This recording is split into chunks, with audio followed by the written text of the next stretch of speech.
Rugare kune vanonamata Mwari, rugare kune vana vaMwari, rugare kune vose vanogamuchira shoko razvokwadi, rugare kune venyika vanomhura irori shoko, asi shoko irori tinokwazisai musana ropa raKristu Jesu. Amen. Zvinoitwa munyori mukuru wepaJerusarema idzva chamboko. Tisu tinodana tiri murenje. Amen. Zuva nhasi tikuparidzirai shoko raKristu Jesu razvokwadi kubva kuna Mateo 24.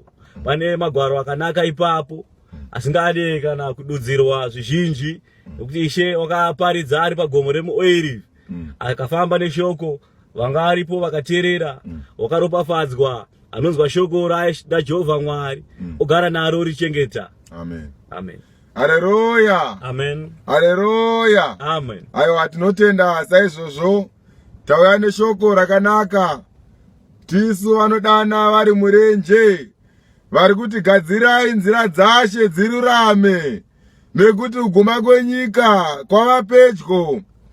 Ani naani achagadzira nzira yake akasiya zvakaipa achagara mutariro yaJehovha Mwari. Zvino tine shoko rakanaka ratinokupai muzuva ranhasi, kuti ani naani achanzwa shoko irori arigamuchire, kwete kurwa neshoko raMwari, nekutopadzira shoko iri kuti vanhu vagamuchire shoko, vanhu vaponeswe neshoko. Kana vachinge vaponeswa, vowana umambo hwokumusoro kudenga, nokuti hamugoni kuti muwane umambo hwokumusoro kudengawo kana musina kuparidzirwa vhangeri yechokwadi. Amen. Zvino tine vhangeri yechokwadi yatiinayo pano, yatiri kuti vanhu mupepuke, muvhure meso enyu, nekuti vanhu hamuna kupepuka, muri kungoteera machechi asingazikanwi. Atiri kuramba tichingoparidza nhasi tichiti budai ikoko, ibvai kumachechi enhemaya, ibvai kumakavaya, ibvai kuvanhu vanoti vakatumwa naMwari vasina kana kutumwa naMwari, ibvai kuvanhu vari kuti Jehovha vakatituma ivo vasina kutumwa naMwari, ibvai kuvanhu vari kuti handisi muKristu iye achiparidza shoko raKristu, havasi vanhu vaMwari ivavo.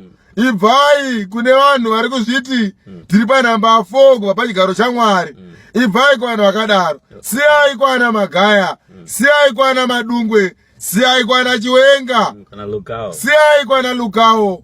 Iko zvino tiri kuitirwa machipiti navanhu pano panyika. Mwari vakataura nesu vakati tikutaurei kuti panyika panapa chechi inonzi Pentecost haisi chechi, maBurial Societies. Vanhu zvavo vari kutsvaga mari, vari kungotsvagawo mari yekuti vararame. Mwari vakatitaurira pamweya tisingagoni kutya kutaura shoko iroro, nokuti rakabva kuna Mwari, kuti hakuna kana one ministry inotaura shoko raMwari inganzi ichechi, haisi chechi. Vanhu vari kutsvagawo mari. Vamwe vanouya kwamuri vana Chiwenga vachiti hatizi maKristu, ana Mwazha vanozvitoti tiri mutumwa waAfrica, ana madzibaba vari kuuya vachiti mudzimu inoera, vamwewo vari kuuya vachitaura zvinonyadzisira, vana caps vaparidzi venyu konana Zayoja, vana Kapandura, vanotaura mashoko anonyadzisira mutemberi yaMwari. Imba yaMwari iri kuitwa dongo. Zvino nhasi tauya pano isu vanodana vari murenje, tiri kuti ibvai kuZayoja, ibvai kuFM, ibvai kwaChiwenga, siyai kwaMagaya, siyai kwaMwazha, siyai kwaMugodhi, teerai shoko rechokwadi, nokuti budai musinagogo ramakavharirwa iroro, muye kutemberi yaMwari chaiyo chaiyo. Amen. Toda kupadza shoko raMwari. Iko zvino Magaya akarepa mwana, Magaya vana izvezvo akarepa vana, akamitisa vana mukereke yema yana amai nevabereki vaigarawo kuatari yake iyoyo, vaimushandira. Magaya akavamitisira mwana. Kana takukuudzai kuti Magaya igava, munoramba. Tikakuudzai kuti vese vanozviti mapasta kana kuti vana papa vamakava, munenge muchiramba muchiti kwete, tiri kurwa neshoko ravo, tiri kurwa neshoko raMwari. Havana shoko raMwari ravanaro vanhu ava.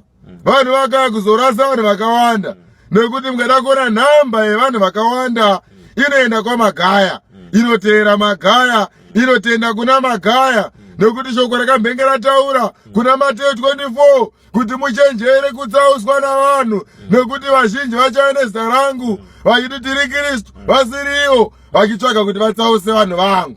Ende musakanganwe chinhu ichi kuti denga harisi revakawanda.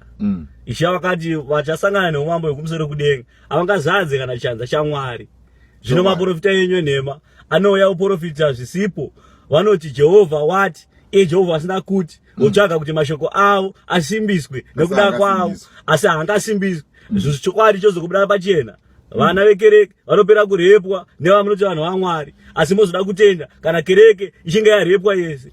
Saka zvinhu zvatinokutaurirai pano pachena, tichifumura vanhu vakadaro, nekuti vanhu vakadaro vanofanirwa kuti vafumurwe. Ane nhama achauya neshoko rake achiti tiri kuparidza makereke evamwe. Aya haazi makereke apostori, aya haazi tombori makereke, asi mabhawa aya. Haazi machechi, asi mabhawa. Vanofanirwa kuti vatendeuke. Vanhu vese vari kwamagaya vanofanirwa kubva kwamagaya, vari kwamakandiwa ngavasiye chechiyo, vari kuchechi yaMwasha ngavasiye chechi yaMwasha, vari kuJohani Masowe ngavasiye zvekumasowe zvakaramba Bhaibheri. Vanokundwa Bhaibheri, kuziva Bhaibheri naSatani. Satani akakota Bhaibheri akapikisana naJesu. Satani achiti zvakanyorwa zvikati, Jesu akati zvakanyorwa zvikati. Satani chaiye anoziva magwaro kupfuura vana madzibaba vekumasowe. Musuno uyu chaiyo kwamagaya kudedza wingidi. Wingidi wenyika murasta adatoparidzirwa shoko ndiye aiparidzira vanhu mukereke yamagaya. Kutamba zvigure muimba yaMwari.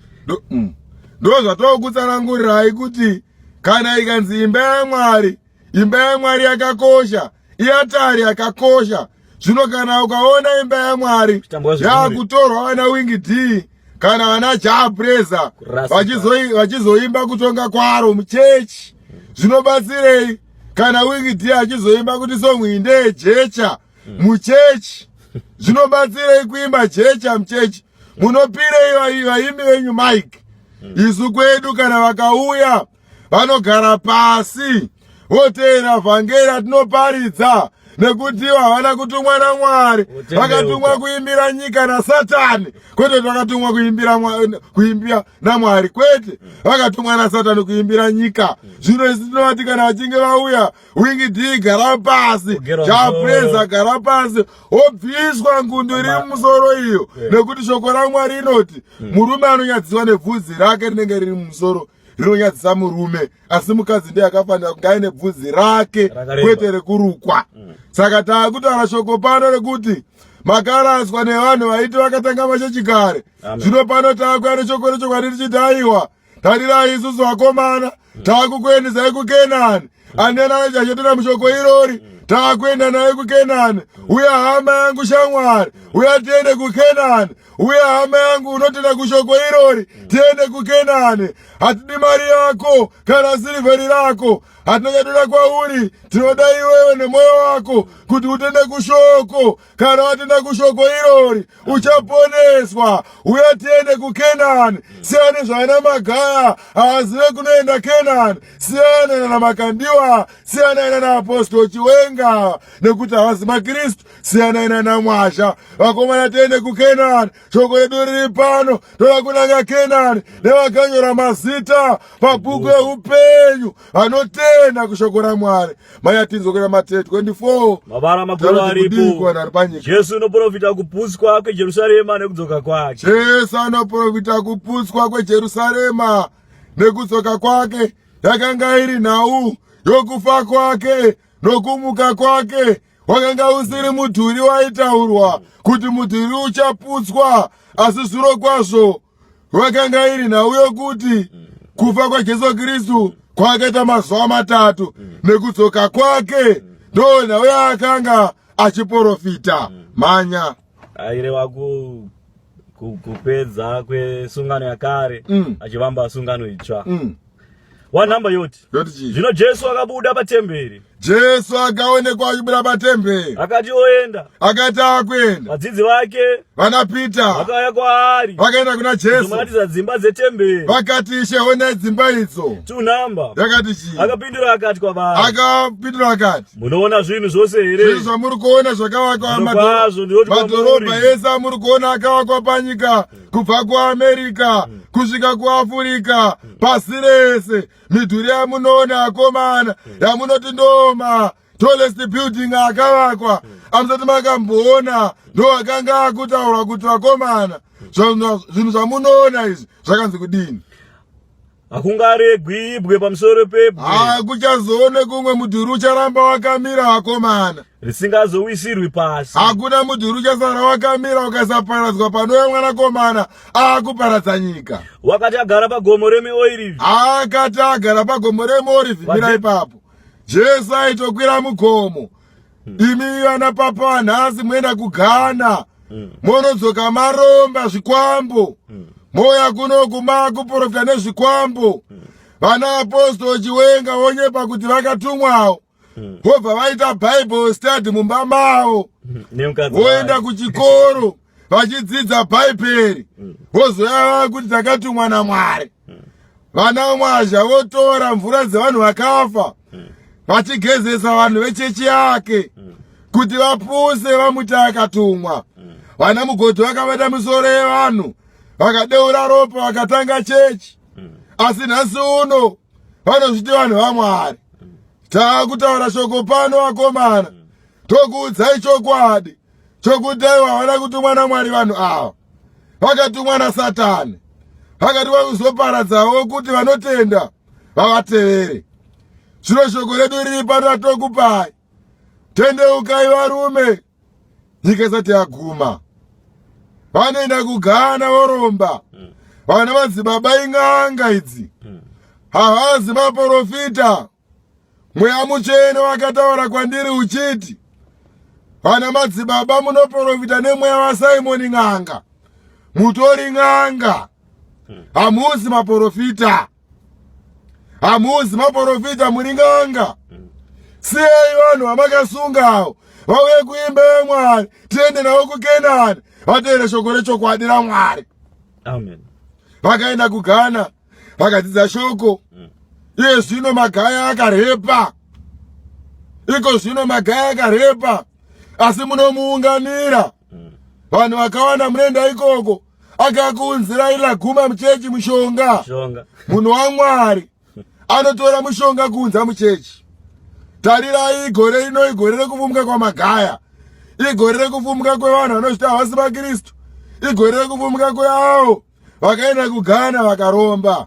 Jesu mwana waMwari aikwira mugomo kana akufamba neshoko raMwari, aipinda murenje. Kwemi muri vanani munongomuka nhasi muchiti maakuprofita, munongomuka muchiti take it I receive, muchiwisa vanhu mweya yenyu yakabva kunani. Manya 3 number. Wakati agara pagomo reMiorivhi. Akati agara pagomo reMiorivhi, vadzidzi vake vakauya kwaari. Vadzidzi vakauya kwaari vari voga. Vakati kwaari, tiudzei kuti izvozvi zvichazova riniko nechiratidzo chokuuya kwenyu, nokuti nhau yekupusa kweJerusarema iyi yanga iri nhau yekuzoka kwake. Saka vaida kuziva kuti nhau ichaitika rini, zvichaitika musi upi. Haleluya. Amen. Zvichaitika rini, zvichaitika musi upi. Nekuti mwanakomana ndiye wekumbotaura kuti ndichaputsa mudhuri uyu wakavakwa makore namakore, ndichavaka nezuva chii? Rechitatu. Nezuva rechitatu. Asi vanhu vaifunga kuti aiwa murume uyu ungavaka seiko mudhuri wakadai ari 1 wakaita makore uchivakwa. Vanga vasingazivi kuti aita nawe rufu rwake nokuzomuka kwake. Zvino ndiye akuzoprofita kuputswa kweJerusarema nekudzoka kwake. Sungano itsva. Aididza kuti sungano yakare ndo wakanga watova mugumo wayo, nesungano itsva nekuzoya kwake. akuparadza nyika, akuti hakuna mudhuri uchasara wakadii zvawo wakamira. Manya tinzwa. Tiudzei kuti izvozvi zvichagova riniko? Zvamuri kutaura zvichazoitika rini? Nechiratidzo chokuya kwenyu tichaziva sei kurera mouya? Kwenyika tichaziva sei kuti nyika yakuguma tipe chiratidzo? Jesu akapindura akati kwavari, akavati chii? Chenjerai kuti murege kutsauswa nomunhu. Vakomana, ndisati kuudzai kuuya kwangu. Chenjerai kuti murege kutsauswa nomunhu, nekuti vazhinji vachauya nezita rangu vachiti ndini Kristu. Wakatouya kare uchiti ndini Kristu kuZimbabwe, vakamisa matiki. Akatouya kare munhu akati ndini Mwari. Akauya kare, takutovereka kutoti 1 vachitsausa vazhinji. Akatotsausa vakawanda nekuti vanhu vaiteera Mwari. Mwari wenyu anokwira kombi, Mwari wenyu ane mukadzi, Mwari wenyu anogara kubudiriro, Mwari wenyu anoenda kubasa, anotokwirawo kombi, anorara nomukadzi, Mwari wokuZimbabwe. Ivo Jehovha vakambenge vataura paya vakati, nyika yeZimbabwe haina kana chiedza, makane chikonzero vakatenda kushoko renhema. Manya kuti 6 number. Muchanzwa zvokurwa neguhwa rokurwa. Masowe vari kurwa, kwamwazha vari kurwa futi. KuFM vari kuita mavhoti vachirwira chigaro. Hakuna chechi yakadaro. FM haisi chechi nekuti vanoita mavhoti. Mavhoti ndekunyika, mavhoti haasi emuchechi. FM vari kuvhota, vachivhotera ufundisi nekuti vanobhadharwa, nekuti vanoendera kuchikoro. Dai ufundisi wanga usingabhadharwe kuFM vangadai vasingarwi, nenyaya yekuti vanobhadharwa, ndokusaka vachirwa. Zvino nyika teererai, chenjerai kuti murege kutsauswa nevanhu. Vanhu vari kuya vachiti ndivana Kristu, vakatumwa naMwari, vasina kutumwa naMwari. Manya chenjerai, musavhunduka, regai kuvhunduka, nokuti izvozvi zvose zvinofanira kumboitwa, asi kuguma kuchigere kusvika. Nyika isati yaguma zvayo, nokuti rudzi ruchamukira rudzi, marudzi achamukirana, noushe uchamukira ushe, madzimambo achamukirana, nenzara dzichavapo, nzara dzichaoneka panyika, nehosha, urwere, nokudengenyeka kwenyika kunzvimbo zhinji. Kudengenyeka kwenyika kunzvimbo zhinji kwakatoitika. Zvinhu izvozvi zvichava kutanga kwenhamo. Nyika yenyu Zimbabwe itori nenzara ichipera, vakatomukirwa nemamwe madzimambo futi, nekuti havachagoni kubatsirana. Ndo zvakataura neshoko kuti umambo uchadii hawo, uchamukira umwe umambo. Saka ishoko yatokupai vakomana, zvese izvi kuchava kutanga kwenhamo. Ndichafara kwazvo kana matenda kuna Kristu, kana matenda kushoko yatokuparidzirai. Vakomana, teererai munzwe, hatitsvaki vanhu, tinotsvaka avo vakanyorwa mazita mubhuku eupenyu, nekuti mabhuku achazarurwa, bhuku 2. Kune imwe bhuku duki, bhuku yeupenyu. Kune bhuku ichange ine mazita evanhu vese, kozita bhuku inenge ine mazita evanhu vachawana upenyu, vakasanangurwa.